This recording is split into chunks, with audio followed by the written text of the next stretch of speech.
اس video clip کے اندر صحیح بخاری میں انٹرنیشنل نمبر کے مطابق 5666 نمبر حدیث اور 7217 نمبر حدیث ہے، جو مشکات میں بھی موجود ہے 5970. صحیح بخاری میں اس کے 2 طرق موجود ہیں جو حدیث جنید جمشید صاحب نے بیان کی. اب میں وہ حدیث ورڈ بائی ورڈ، لفظ بلفظ بیان کر رہا ہوں تاکہ اس میں غلطی نہ ہو. صحیح بخاری سے انٹرنیشنل نمبر میں نے بتا دیا. حضرت عائشہ سے روایت ہے کہ انہوں نے کہا حضور صلی اللہ علیہ وسلم سے، یا رسول اللہ صلی اللہ علیہ وسلم، ہائے میرا سر پھٹا جا رہا ہے. اور یعنی وہ اتنا اس طریقے سے انداز کیا کہ بس میں اینڈ ہوں اس حوالے سے. تو حضور صلی اللہ علیہ وسلم نے فرمایا کہ اگر کوئی ایسی صورت ہو گئی، یعنی تمہاری موت ہو گئی اور میں زندہ ہوا، تو میں تمہارے لیے دعائے مغفرت کروں گا اور تمہارے لیے دعا کروں گا. اگر تم مر گئی تو حضور صلی اللہ علیہ وسلم کو، اب دیکھیں ایک بیوی اپنے خاوند کے ساتھ اپنی وہ اس سردرد کا اظہار کر رہی ہے، تو حضور صلی اللہ علیہ وسلم نے بھی اس طریقے سے ان کے ساتھ دل لگی کی کہ عائشہ ٹھیک ہے، اگر تم اس سردرد سے مر گئی تو میں تمہارے لیے مغفرت کی دعا کروں گا، اور کیا چاہیے تمہیں. تو عائشہ رضی اللہ تعالیٰ نے کہا افسوس، اللہ کی قسم، میں تو آپ کے بارے میں یہی خیال کرتی ہوں کہ آپ تو چاہتے ہیں کہ میں مر ہی جاؤں. اب یہ یقین کریں، مولوی حدیث بیان کر کے عربی یہ پڑھ رہے تھے، ترجمہ نہیں تھے کر رہے، نیچے اوٹ پٹانگ ترجمے کرنے کی کوشش کر رہے ہیں. بالکل واضح الفاظ موجود ہیں، کیونکہ ان کو ہضم نہیں ہوتا. ان کو کل انما انا بشر مثلکم بھی ہضم نہیں ہوتا. ٹھیک ہے جی. ان مولویوں کو جو ہے وہ من یطیع الرسول فقد اطاع اللہ بھی ہضم نہیں ہوتا، تو پھر ظاہر ان کو کہاں ہی ہضم ہونی ہے چیز. اب میں آپ سے پوچھتا ہوں، کیا حضور صلی اللہ علیہ وسلم یہ چاہتے تھے کہ حضرت عائشہ مر جائیں؟ تو حضرت عائشہ نے کیوں کہا؟ دل لگی کی. ان کا جملہ جو تھا، اب اس میں میں گرفت کرنا شروع کر دوں کہ حضور صلی اللہ علیہ وسلم کے بارے میں ایسا گمان کیوں کیا، تو فتویٰ لگانا شروع کر دوں تو نہیں. اسی کانٹیکسٹ میں دیکھا جائے گا کہ وہ کہنا کیا چاہ رہی ہیں. وہ اپنی محبت کا اظہار کر رہی ہیں، اور اسی کو اگر کوئی بیان کر لیتا ہے اس کے اوپر فتویٰ لگ جاتا ہے، وہ جی نبی کی بیوی کے اوپر کر دیا. کسی کے انداز پہ بات ہو سکتی ہے کہ یار اس میں یہ مناسب نہیں، یہ مناسب تھا. گستاخی کا فتویٰ لگانے کے لیے پھر پہلے یہ فتوے یہاں پہ لگیں گے. اصول ایک ہوگا، دوگلی پالیسی سے کلی اجتناب ہوگا. کیوں؟ اگر میری بیٹی فاطمہ بھی چوری کرے تو اس کے بھی ہاتھ کڑیں گے. بخاری اور مسلم کی متفق حدیث ہے. دوگلی پالیسی نہیں ہوگی. کتاب و سنت کی نظر میں سب ایک ہے. آپ نے سن لیا ایک، کیا کہا گیا سورہ الاحزاب میں، نبی کی بیوی اگر تم نے بے حیائی کی تمہیں دگنا عذاب ہوگا، کیونکہ تمہارا مرتبہ ایسا نہیں، اور اگر نیک عمل کرو گی دگنا ثواب ہوگا. تو آپ تو اے نبی چاہتے ہیں کہ مجھے موت آ جائے، میری موت کو پسند کرتے ہیں. اگر ایسے ہو گیا تو آپ اگلے ہی روز کسی اور عورت سے شادی کر لیں گے. نبی صلی اللہ علیہ وسلم نے فرمایا نہیں، بلکہ میں اپنے سر کے پھٹنے کا اظہار کر رہا ہوں، مجھے سخت درد ہو رہا ہے، اور میں نے ارادہ کیا کہ میں ابو بکر اور ان کے بیٹے یعنی عبد الرحمن بن ابی بکر کو بلاؤں اور ان کے لیے وصیت لکھوا دوں، تاکہ کوئی دعویٰ کرنے والا اگر دعویٰ کرے یا خواہش کرنے والا خواہش کرے تو وہ نہ کر سکے. پھر میں نے ارادہ کیا کہ اللہ تعالیٰ خود ہی انکار فرما دے گا، اور مؤمن اور اللہ تعالیٰ ابو بکر کے علاوہ کسی اور پر راضی نہیں ہوں گے. یعنی اس میں خلافت کی طرف اشارہ تھا، وہ تو بعد میں پتہ چلا. اس حوالے سے میری گفتگو ہے مسئلہ نمبر 55B، وصی رسول کون ہے اور حدیث قرطاس کا تحقیقی جائزہ. 2.25 گھنٹے کی گفتگو ہے، جسے شوق ہو وہ اس حدیث کے کانٹیکسٹ میں دیکھ سکتا ہے. یہ خواہش کرنے والا کون تھا؟ سعد ابن عبادہ تھے، خزرج کے سردار، اور ہمارے محسن ہیں، کیونکہ اصحاب صفہ 155 صحابہ کا کھانا ان کے گھر سے جاتا تھا. سعد ابن عبادہ رضی اللہ تعالی عنہ، انہوں نے حضرت ابوبکر کی بیعت نہیں کی تھی. اچھا، اسی کا ایک طرق، یہ بخاری کا ایک طرق سنن ابن ماجہ میں بھی موجود ہے.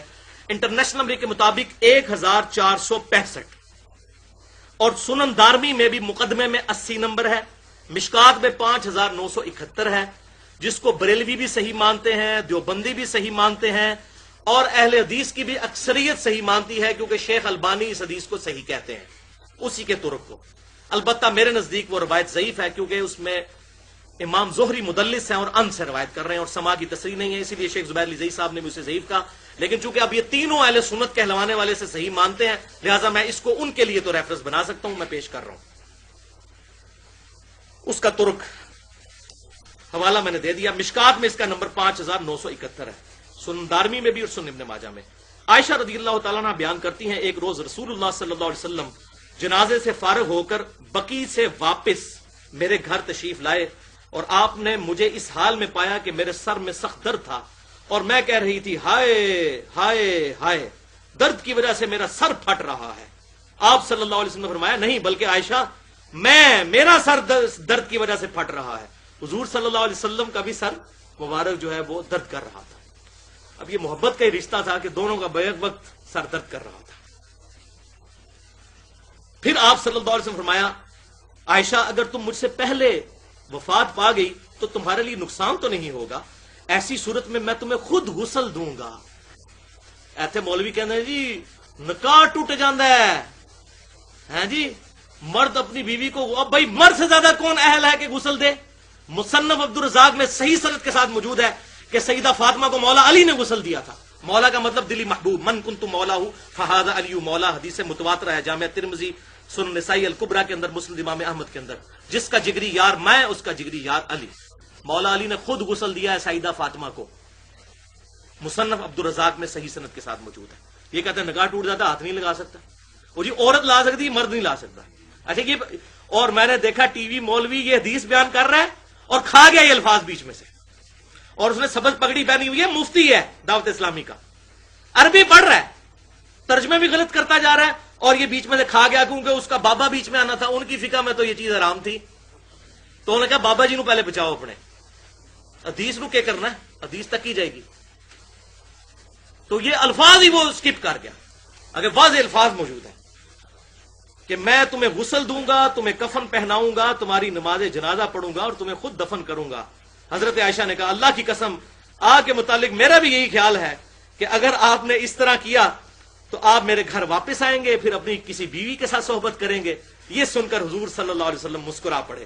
پھر آپ صلی اللہ علیہ وسلم کے لیے تکلیف ظاہر ہوئی اور پھر آپ صلی اللہ علیہ وسلم اسی تکلیف میں وفات پا گئے۔ اب یہ حدیث سپورٹیو ہے صحیح بخاری سے بھی کہ واقعی آپ صلی اللہ علیہ وآلہ وسلم کی بالکل دنیاوی زندگی کے آخری دنوں کی یہ بات تھی۔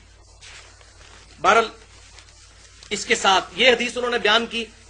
اب ظاہر ہے وہ بیان کرتے ہوئے ہر بندے کا انداز ڈیفرنٹ ہوتا ہے۔ بعض لوگ کہتے ہیں آپ بھی غصے میں بولتے ہیں، تو میں کہتا ہوں بھائی حضرت ابو بکر نرم تھے، حضرت عمر غصے والے کیوں تھے؟ یہ اللہ نے نیچر بنائی ہوئی ہے۔ ہم صرف گارنٹی دے سکتے ہیں ولگر لفظ نہ بولا جائے، انداز کی کوئی گارنٹی نہیں ہے، انداز اللہ نے مختلف بنایا ہے۔ حضرت ابو بکر نرم دل والے تھے، حضرت عمر فاروق رضی اللہ تعالیٰ سخت طبیعت کے تھے، اب کہ جی وہ ابو بکر کی طرح کیوں نہیں تھے؟ تو یہ اللہ نے مختلف نیچرز بنائی ہیں۔ ہم صرف گارنٹی دیں گے کہ کتاب و سنت کے خلاف بات نہ ہو، ولگر بات نہ ہو، کوئی گندی بات نہ ہو، بے حیائی کی مثال نہ ہو۔ باقی سخت انداز ہے یا وہ اس کو چھوڑیں، آپ کو سخت انداز میں کوئی گالیاں دے کے بھی کہے نا کہ جاؤ جناب 7 والے محلے میں جیلم کا شناختی کارڈ دکھاؤ، تو گورنمنٹ آف پاکستان ہر جیلم کے رہنے والے کو 1 لاکھ روپیہ دے رہی ہے، تو تسی جناب انہوں سلام بھی کرو کہ جناب شکر ہے تسی 10 گالاں اور کٹو 1 لاکھ اور دے دو منو۔ لیکن دین کا کوئی مسئلہ چاہیے، بھی انداز بڑا سخت ہے، بات ہے کرنے والی یار، تم یہ دیکھو بات قرآن کا انداز تھوڑا سا کتنا سخت ہے۔ آپ نے سن لیا حضور کی بیویوں کے ساتھ کیسے بات ہو رہی ہے، پھر کہتے نہیں اللہ کر سکتے آپ نہیں کر سکتے، تو ہم کب کر رہے ہیں؟ ہم حضور کی بیویوں کو مخاطب کر رہے ہیں، ہم اللہ ہی کے ریفرنس سے بتا رہے ہیں کہ اللہ نے ان کو یہ کہا، یہ تو ہم کہیں گے۔ اگر آپ یہ کہیں آپ نہیں کہیں گے تو پھر اس کا مطلب you are teaching your lord, you are teaching your prophet, آپ ان کو سمجھانے کی کوشش کر رہے ہیں، والعیاذ باللہ تعالی۔ تو یہ انداز اس میں انہوں نے بیان کرتے ان کی طرف سے یہ نکل گیا کہ جی حضرت عائشہ نے وہ جو سر درد کا بہانہ کیا، وہ پٹی باندھی ہوئی تھی تو وہ بہانہ کیا ہوا تھا۔ جب حضور صلی اللہ علیہ وسلم نے کہا کہ بھئی تم میرے بھی سر میں درد ہے، اور پھر وہ گفتگو ہوئی تو حضرت عائشہ ایک دم کھڑی ہوگی، انہوں نے وہ اپنی رسی وغیرہ وہ جو اپنی پٹی باندھی تھی وہ اس کو کھول دیا، تو وہ بہانہ کر رہی تھی۔ بھائی اگر انہوں نے یہ بات کر دی کہ بہانہ کر رہی تھی، حدیث میں واقعی موجود نہیں ہے، لیکن یہ بہانے کی بات کرنا آپ یہ تو کہہ سکتے ہیں کہ غلط بیانی ہے، گستاخی تو نہیں کہہ سکتے۔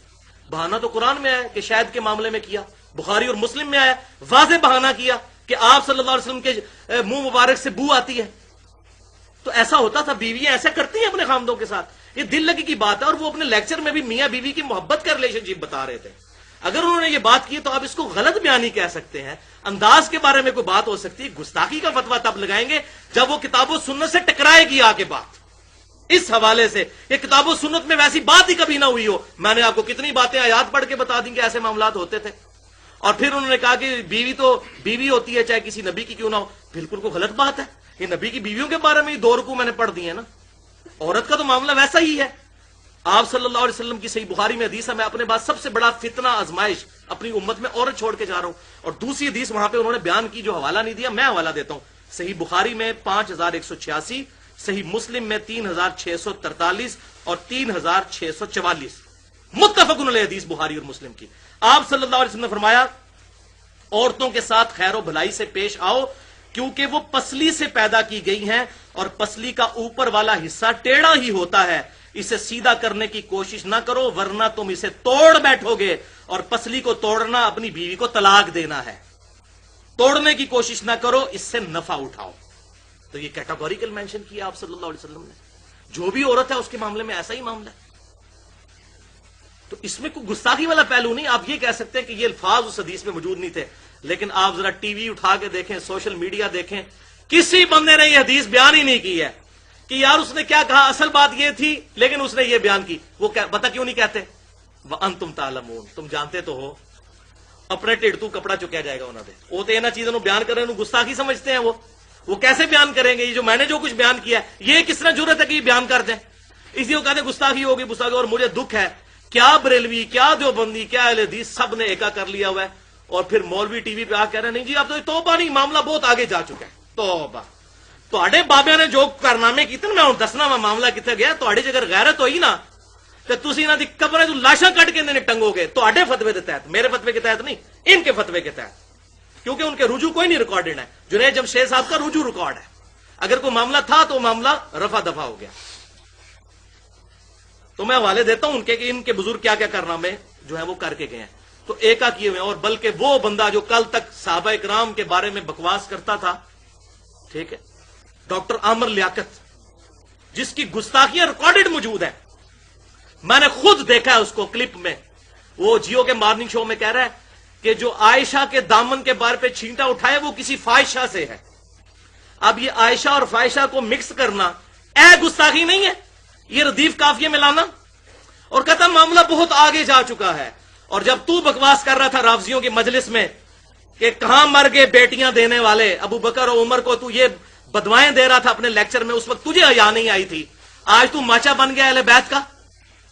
اور تم لوگوں کا کیا لینا دینا دین کے ساتھ؟ ایکٹر قسم کے لوگ, پیسے لے کے باتیں کرنے والے لوگ, اور پھر اس قسم کی باتیں کر رہے ہیں. یہ اصل میں اپنی مشہوری چاہتے ہیں, ٹھیک ہے نا, اپنی مشہوری کے لیے ایسی ایسی باتیں کرتے ہیں. ٹیکنیکلی ہینڈل کرو نا, جس طرح ہم نے ہینڈل کیا ہے. یہ کر ہی نہیں سکتے. کیوں کہ یہ اب اتنی ساری باتیں کریں گے تو ان کو ماننا پڑے گا یار اس نے کون سا جرم کیا ہے, سوائے اس کے کہ انداز کے اوپر کسی کو بات ہو سکتی ہے. گستاخی والا فتویٰ قطعاً میں تو یہ جرت نہیں کر سکتا. میں اس وقت گستاخی کا فتویٰ لگاؤں گا جب وہ کوئی ایسی بات کرے گا جو کتاب و سنت میں موجود نہ ہو. اس نے وہ نبی اور ان کی بیویوں کی محبت کے رشتے کے اعتبار سے بات کی کہ ایک بیوی اپنے خاوند کے ساتھ فرینک ہو سکتی ہے. اور وہ دیکھ لیں حضرت عائشہ اس میں کیا کہہ رہی ہیں, اللہ کے نبی اللہ کی قسم آپ چاہتے ہیں میں مر جاؤں. تو کیا حضور چاہتے تھے گستاخی کا فتویٰ لگا دوں میں؟ پھر نہیں. اس کو آپ اسی پیٹرن میں دیکھیں. اسی طریقے سے شہد والے معاملے میں بہانہ ہی کیا نا, امام بخاری لے کے بہانوں والے چیپٹر میں لگاؤ امام بخاری پہ فتویٰ, حدیث پہ فتویٰ لگاؤ. بہانہ تو ادھر بھی کیا نا. اگر یہاں اس نے وہ بعض کا ایسا ہوتا ہے, یہ میرے ساتھ بھی ہو جاتا ہے, آپ کو بتاؤں, بعض کا 2-3 واقعات آپ کے دماغ میں مکس ہو جاتے ہیں. جب آپ واقعہ بیان کر رہے ہوتے ہیں نا, اب کچھ ایک بات کہیں سے اٹھا لی دماغ میں کہ یہ بہانہ ہوا تھا, بہانہ ہوا ہے شہد والے معاملے میں. یہ ہو جاتا ہے. ایون بعض اوقات آیات بیان کرتے ہیں بڑے بڑے علماء, میں نے کتنے شیخ الحدیثوں کو دیکھا ہے, وہ 2-4 حدیثیں مکس ہو جاتی ہیں, 2-3 واقعات مکس ہوتے ہیں نا, کچھ جملے ادھر سے آگے کچھ ادھر سے آگے. تو کیا ادھر گستاخی کا فتویٰ لگے گا؟ ہاں اس وقت لگے گا جب اس طرح کی کوئی بات کتاب و سنت میں موجود نہ ہو اور کوئی خود سے فیبریکیٹ کرے. جب اس سے ملتی جلتی باتیں بلکہ اس سے زیادہ سخت باتیں موجود ہوں, پھر فتویٰ نہیں لگے گا. صرف یہ کہیں گے کہ یہ 2-3 حدیثیں آپ نے مکس کی ہیں. بہانے والی حدیثیں ہیں, وہ بخاری میں موجود ہیں, قرآن میں بھی موجود ہے کہ نبی کے خلاف ایکا کیا, وہ الگ ہے. یہاں پر بہانہ والا نہیں, یہاں وہاں پر سر درد تھا. باقی کہنا جی انداز میں یہ تھا, انداز بھائی ہر بندے کا اپنا اپنا ہے. اگر جنید جمشید صاحب کو رافضی ہوتے پھر آپ فتویٰ لگا سکتے تھے کہ جی وہ ہے ہی دیکھو گستاخ ہے صحابہ کا. یار جو سنی ہے ٹھیک ہے, ہمیں بھی ان سے ان کے منہج سے تبلیغی جماعت کے اختلاف ہے, میں کوئی ان کا وکیل نہیں ہوں. سب سے زیادہ میں جنید جمشید کے اوپر رد کرتا ہوں اس کی نعت پہ, فرشتوں یہ پیغام دے دو. میں کہتا ہوں فرشتوں کو پکارنا نہیں چاہیے, آپ کو کہنا چاہیے اللہ تعالیٰ ہمارا درود وہاں تک پہنچائے, اللہم صلی علی محمد وعلی آل محمد. میں ان کی گرفت کئی سالوں سے کر رہا ہوں, میں ان کا کوئی چمچہ نہیں ہوں, لیکن جو بات اس لیول پہ نہیں آتی. ہم کسی کو اجازت نہیں دیں گے کسی کلمہ گو اہل قبلہ کے بارے میں یہ بات کرے کہ اب یہ اسلام سے خارج ہو گیا, اب اس کی توبہ قبول نہیں ہے. ورنہ آپ کے بابے جو گر کھلا کے گئے ہیں وہ آپ لیکچر میرا دیکھ لیں, مسئلہ نمبر 71B. کوئی بابا نہیں بچتا ان کا انڈیا پاکستان میں, کوئی رحمت اللہ علیہ نہیں بچتا. 19 گستاخانہ عبارتیں 2.25 گھنٹے میں نے مسئلہ نمبر 71B بیان کیا, اور ریسرچ پیپر ہے اندھا دھند پیروی کا انجام, جس میں یہ ساری گستاخیاں پروف کی ہیں. وہ جناب اس کی وجہ سے حنیف قریشی صاحب بھی بھاگے ہوئے ہیں بریلویوں کے, اور لیاس گھمن صاحب بھی دیوبندیوں کے بھاگے ہوئے ہیں. اور اہل حدیثوں کے بھی جو معاملات اس میں نے اسماعیل دہلوی کے حوالے سے بعض ان کی بھی وکالت کرتے ہیں. اسماعیل دہلوی کو بھی میں نے اس میں تقویت الایمان کو بھی ننگا کیا, کسی کا کوئی لحاظ نہیں کیا. اب یہاں پر میں آخر میں جنید جمشید صاحب کے حوالے سے تو یہ گفتگو کلیئر ہوئی. اب صرف مجھے 5-7 منٹ دیں, میں ذرا اس کو رخ کو اب ذرا دوسرا بھی شیشے کا جو ہے نا وہ آئینے کا دوسرا بھی رخ, ان کی شکل بھی ان کو دکھاؤں میں کہ جنید جمشید صاحب نے غلطی کی اور اس کی شرافت اس نے ہاتھ جوڑ کے معافی مانگی. میں اس کی شرافت ہی کہوں گا, ٹھیک ہے. اور اللہ تعالیٰ نے اسے توفیق دی, کیونکہ مولوی کو کبھی توفیق نہیں ملتی توبہ کی. یہ وہ مولوی نہیں تھا اس لیے اللہ نے اس کو توفیق دی. ان کے مولویوں کو کبھی نہیں, آج تک چھاپ رہے ہیں یہ کتابیں, ان کو نہیں توفیق ملے گی.